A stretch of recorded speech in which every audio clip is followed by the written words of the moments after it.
വിളിച്ചാ ഞാൻ വരാം. ടോമെ അതിനവിടെ ചെന്ന അത്ര സമയമൊന്നും കിട്ടില്ല. കാരണം ഐസക് സാറ് പ്രത്യേകം പറഞ്ഞിട്ടുണ്ട് ടോമിനോട് ഒരുപാട് ജോലി തീർക്കാനുണ്ടെന്ന്. പിന്നെ ഞാനും ടോമിനെ കുറിച്ച് നല്ലോണം പൊക്കി പറഞ്ഞിട്ടുണ്ട്. അതെ, നമുക്ക് ഇത്രയൊക്കെ പറ്റുള്ളൂ. കഴിഞ്ഞ ദിവസം എന്റെ അച്ഛൻ അന്വേഷിണ്ടായിരുന്നില്ലേ? അച്ഛൻ തിരിച്ച് അന്വേഷിച്ചിട്ടുണ്ട് കേട്ടോ. പക്ഷെ ഇപ്പൊ ഭാര്യ ഇവിടെ ആയിപ്പോയില്ല, ഇപ്പൊ വന്ന് വിളിക്കണ്ടേ ഇടയ്ക്കിടയ്ക്ക്? വേണം വേണം വേണം.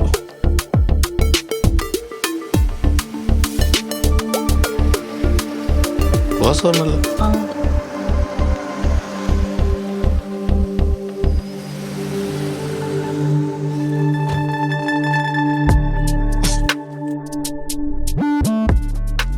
സാറ് കറക്റ്റ് സമയത്ത് എത്തിയല്ലോ. സാർ ടോം ഇറങ്ങാൻ നിൽക്കാണ്. സാറേ ഒന്ന് അനുഗ്രഹിച്ചു വിട്ടേക്ക്. അനുഗ്രഹമൊക്കെ എപ്പോഴും മനസ്സിലുണ്ടല്ലോ. പക്ഷെ ടോം ഇപ്പൊ ഒരിടത്തൊന്നും പോകുന്നില്ല. ഈ സാർ ഇതാ പിന്നെയും പറഞ്ഞോണ്ടിരിക്കുന്നു. സാറേ ഞാൻ പറഞ്ഞില്ലേ ഇത് സാറല്ല തീരുമാനിക്കണ്ടേ. ആണോ? പിന്നെ ആരാ തീരുമാനിക്കുന്നത്? സാറേ സാറിന്റെ മേലുള്ള ആരെങ്കിലും തീരുമാനിക്കേണ്ടതിൽ ഒരു മാറ്റം വരാൻ പോകുന്നില്ല. സാർ പിന്നെയും പറഞ്ഞോണ്ടിരിക്കുന്നത്. കൺഫ്യൂഷൻ വന്നായിരിക്കോ? മേലെയുള്ള ആളെന്ന് പറയുമ്പോ മേലെയുള്ള ആള് പറഞ്ഞാൽ ശരിയാവോ? അതിനിവിടെ ആരാ സാർ ഇപ്പൊ നമ്മുടെ കൂട്ടത്തില് സാറിനേക്കാളും മേലെ ഉള്ളത്? അതും ശരിയാണല്ലോ.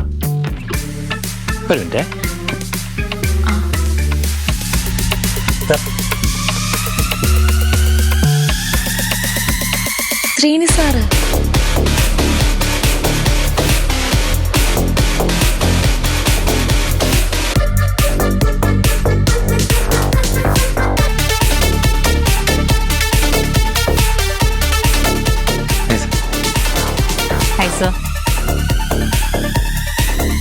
എന്താണ് എല്ലാരും കൂടി ഇവിടെ? വർക്കൊന്നുമില്ലേ? ടോമിനെ യാത്ര അയക്കാൻ വേണ്ടി വന്നത്. ടോം എങ്ങോട്ടും പോകുന്നില്ല. അതെന്താ സാർ? പോകുന്നില്ല അത്ര തന്നെ. അല്ല ഐസക് സാർ പറഞ്ഞിട്ടുണ്ടായിരുന്നു ടോം ഹെഡ് ഓഫീസിലേക്ക് ട്രാൻസ്ഫർ ആവേണ്ട കാര്യം. ഐസക്കിന്റെ പ്രശ്നം എന്താണെന്ന് എനിക്കറിയാം. തൽക്കാലം ടോം പോയാൽ ഇവിടുത്തെ വർക്കുകളെല്ലാം പെൻഡിങ് ആവും. അതുകൊണ്ട് തൽക്കാലം ടോം പോകുന്നില്ല. വർക്ക് കംപ്ലീറ്റ് ചെയ്തില്ലെങ്കിൽ അറിയാമല്ലോ, ഹെഡ് ഓഫീസിൽ നിന്ന് ഐസക്കിന് അമ്മലിനെതിരെ കംപ്ലൈന്റ് ചെയ്യാം. ഇവര് തമ്മിൽ പഴയ എന്തോ ഇഷ്യൂ ഉണ്ട്. അതിന് ഞാനും കൂടെ കൂട്ട് നിൽക്കണോ? തൽക്കാലം ടോം പോകുന്നില്ല. അല്ല സാർ ഹെഡ് ഓഫീസിൽ നിന്ന് വിളിച്ച് പറഞ്ഞതല്ലേ. ഞാൻ അവിടെ നിന്നല്ലേ വരുന്നത്. അതെ, തൽക്കാലം എന്തായാലും ടോം പോകുന്നില്ല. Thank you sir. ടോം ഈ പ്രോജക്റ്റ് കംപ്ലീറ്റ് ചെയ്താൽ മതി കേട്ടോ. താൻ തന്നെയല്ലേ ഹെഡ് ചെയ്യുന്നത്? ക്രിസ്റ്റീന ഇതിലിതൊരു ജോയിൻ ചെയ്തില്ലേ? ചെയ്തു സാർ. എന്നാ പിന്നെ വർക്ക് നടക്കട്ടെ. ജിൻസി സാറിന് എന്റെ ക്യാബിനിലോട്ട് ഇരിക്കട്ടോ. സാർ ഞാനിപ്പോ വരാം. Welcome sir. നല്ല ടയേർഡാണ്. ഫുഡ് വല്ല വെച്ചോളൂ.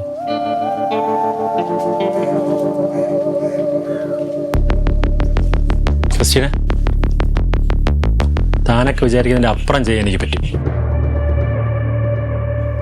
വെറുതെ എന്നെ കൂടെ ചെയ്യിപ്പിക്കരുത്. പിന്നെ ഇനി ഇതിന്റെ പേരിൽ വാശി കാണിച്ച് തിരിച്ചും കൊണ്ട് പണിയാനൊന്നും നിൽക്കണ്ട. ഇതിവിടെ കൊണ്ട് അവസാനിക്കണം. ദേഷ്യം വരുന്നുണ്ടോ? ഇനി പണിയണമെന്നല്ല തോന്നണുണ്ടോ? തിരിച്ച് പണി തരാൻ പറ്റുമെന്ന് മനസ്സിലായല്ല. തിരിച്ച് പണി തരാത്തതാണ്, വെറുതെ താങ്ങൂല. അതുകൊണ്ട് നടക്കട്ടെ പാരവെപ്പ്. ഇനിയും കാണും, നോക്കാം നമുക്ക്. അത് ശരിയാണ്. പോട്ടെ ക്ലാസ്മേറ്റേ. കഴിഞ്ഞു ഡയലോഗ്സ്. എന്ത് ഇനി വല്ലതും ഉണ്ടായിരുന്നു? വല്ലതും ഉണ്ടെങ്കിൽ എന്നാ പോട്ടെ. കഴിഞ്ഞെങ്കിൽ ശരി. നമ്മൾ പോവാണ്. നിങ്ങൾ ഇവിടെ നിന്ന് കാറ്റ കൊണ്ട് പതുക്കെ വന്നാൽ മതി.